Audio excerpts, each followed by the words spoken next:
What's up, sunshine? I'm Coy Wire. Welcome to CNN 10. I've got your news for you this Wednesday, May 7th, and I have some exceedingly awesome submissions for hashtag Your Word Wednesday, so listen up to see if your word helped us write today's show. We're heading into 10 minutes of news and a little bit of fun. We begin today in Utah, which this week became the first U.S. state to ban the use of fluoride in public water. Fluoride is a natural occurring mineral that can be found in soil, plants, and food in tiny amounts.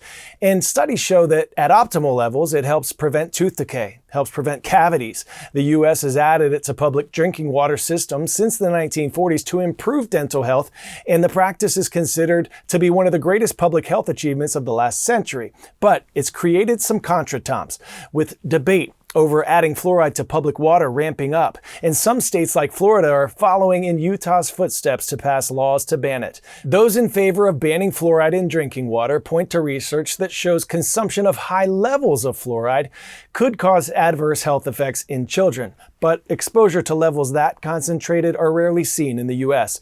Proponents of the ban add that when it comes to fluoride improving dental health, evidence is mixed, and some studies find that our modern dental hygiene routines like brushing and flossing regularly have had more of an impact than fluoride in drinking water. Other advocates of the ban acknowledge that fluoride does have benefits, but people should have the individual choice to not have it added to their drinking water. Our Meg Terrell is here to explain. Hi, Meg.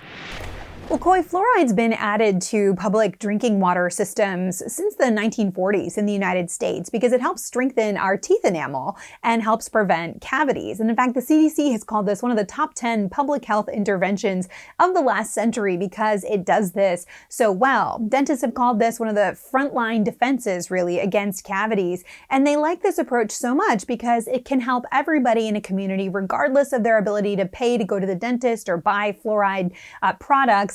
So it really creates a baseline sort of defense for oral health. About 2/3 of the U.S. population currently has fluoridated public drinking water, but of course that is starting to change. We are seeing states start to ban adding fluoride to drinking water, starting with Utah, perhaps Florida, and others as well.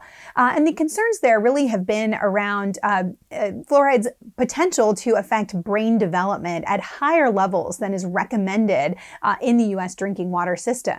And experts point out that we haven't seen these risks at the low levels recommended to be added to U.S. drinking water. So dentists are pretty concerned about the fact that fluoride may be removed from drinking water systems, and they emphasize that it's really important to brush with fluoride toothpaste, see your dentist regularly, and of course have those good brushing habits to keep your smiles bright. Coy?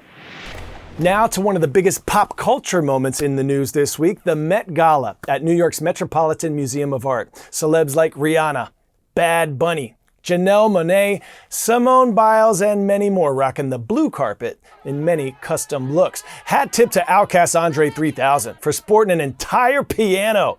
He looks like Brolisha Keys out there. But the very exclusive Met Gala isn't just an extravagant fashion show, it's a major fundraiser for the museum's Costume Institute, which is a time capsule of sorts for fashion with more than 33,000 pieces dating back to the 15th century. Each year there's a theme that parallels one of the exhibits, and this year's theme is Tailored for You. The exhibit explores style from the early 1900s Harlem Renaissance movement called Black dandyism, known for wide-shouldered, high-waisted zoot suits popularized during the time.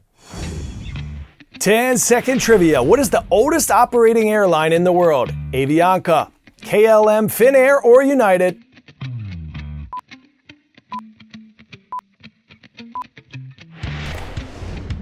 If you said KLM, you are correct. The Dutch national airline formed in 1919, taking their first flight in 1920 from London to Amsterdam, carrying 2 journalists, a letter from the mayor of London to his counterpart in Amsterdam, and a stack of newspapers. All right, would you fly on a plane that flies itself? We've covered the rapid advancements of self-driving cars and taxis and posed questions about how you feel about those. Now we may be one step closer to air travelers having their planes operate without a human pilot at the helm. Our aviation correspondent Pete Muntean shows us a new development in aviation, an automated landing function for small planes built with the goal of saving lives in an emergency. Control freak Pete is like, is this gonna be okay? I'm about to go fly in a plane that can land itself. It answers the age-old question, what happens if your pilot can't fly anymore? So That's it? That's the button. And it's red. It's very eye-catching. It's red, yes. It's an emergency system.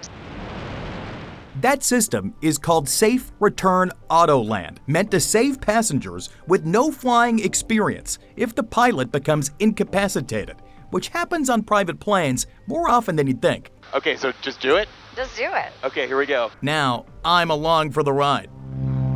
Emergency Autoland activating. Okay. This is a demonstration by Cirrus Aircraft, which is now installing this in its entry-level planes with one engine and one pilot. So this is essentially an autonomous airplane now. Absolutely. This is kind of weird for me. I know. It is. Well, if you can think about it, like the autopilot is flying the airplane, but the safe return system is acting as the pilot. Safe Return is now making all the judgment calls, flying around hazards and lining up with the best runway. Throttle came out. Hands off. Hands off, feet off. And beautiful. Pretty good landing, all told. And so those brakes are going to start engaging. Here we are. There they are. Right on the center line. The system brings the plane to a stop and even shuts down the engine. The latest safety innovation meant to save lives in the sky. Pretty impressive. That was fun. Pretty cool. Nice job. Some of us might be doing a double take next time we walk down the toy aisle. Mattel, the makers of Barbie, Hot Wheels, Fisher-Price, Polly Pocket, and others, say prices are about to go up due to the recently announced 145% tariff placed on Chinese goods. 80% of all toys in the U.S. come from China, did you know? So it would only make sense that the tariff would end up costing toy shoppers dollars and cents. This news is a microcosm of how many different types of businesses will be looking to adapt and stay profitable, and ultimately how consumers will be affected by likely unavoidable price increases with new tariffs. While Mattel CEO Ynon Kreiz didn't say exactly how much costs of their toys are going to go up, he did say price adjustments are part of their plan to adapt. Our Vanessa Yurkevich is here to tell us about how this news might affect our Polly Pocket books and the toy makers' business decisions moving forward. Hi, Vanessa. Hi, Coy. Yeah, the toy company Mattel that makes Barbies and Polly Pockets says it's going to have to raise prices because of tariffs. The company said they're going to keep about 40 to 50% of their toys under $20, but the tariffs are going to cost the company $270 million this year. So Mattel is looking to relocate the manufacturing of 500 of their toys out of China to other countries so they don't get charged that 145% tariff. Here in the United States, 80% of the toys we buy are manufactured in China. Mattel says 40% of the toys they make are from China, but by 2027, they hope to make just 10% there. The research firm Telsey Advisory Group found that the cost of a Barbie doll with a swimsuit sold at Target rose by almost 43% in mid-April to $14.99. That is one of the biggest jumps that this group found, Coy. An Olympic athlete just received 10 medals on the same day. Monday, the International Olympic Committee awarded American swimmer Gary Hall Jr. replacement medals after his original ones were all burned in the California wildfires earlier this year. 5 golds, 3 silvers, and 2 bronzes, which he won during 3 Summer Olympics from 1996 through 2004.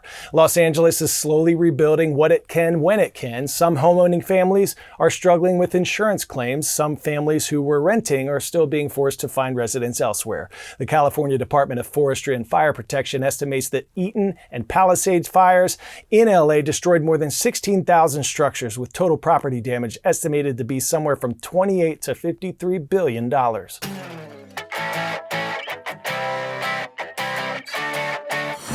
Today's story getting a 10 out of 10, a doggone adorable play date for the record books. 2 families of Reginald, a 7-year-old Great Dane who holds the Guinness World Record for tallest living male dog, and Pearl, the world's shortest living dog, got the prize-winning pooches together for what has to be one of the funniest, cutest, silliest displays of species diversity. Reggie stands at shocking 3 foot 3 inches tall. Pearl, 3.5 inches. This gentle giant and delicate diva hit it off right from the start.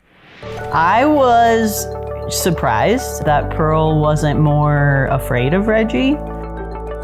Usually when we meet other dogs, it's usually the other dog that's like, whoa, hold up, back up. But Pearl was so excited, and she is very interested in him, and he is kind of like, whoa, I have no idea what that is, and I don't think I want them near me. All right, let's bring it home. Thanks to all of you erudite individuals who submitted an array of scintillating words. Congrats to Dr. Martinson and all our friends at North Las Vegas, Nevada. Legacy High School submitting contretemps, a noun meaning minor dispute or disagreement. Longhorns, horns up. All right, shout outs today. The first one, we're going to Fork Union Military Academy at Fork Union, Virginia. Rise up and salute. And this shout out goes to Fortuna Middle School in Fortuna, California. Thanks, Fortuna in. Go Spartans and make it an awesome day, everyone. I'll see you right back here tomorrow on CNN 10.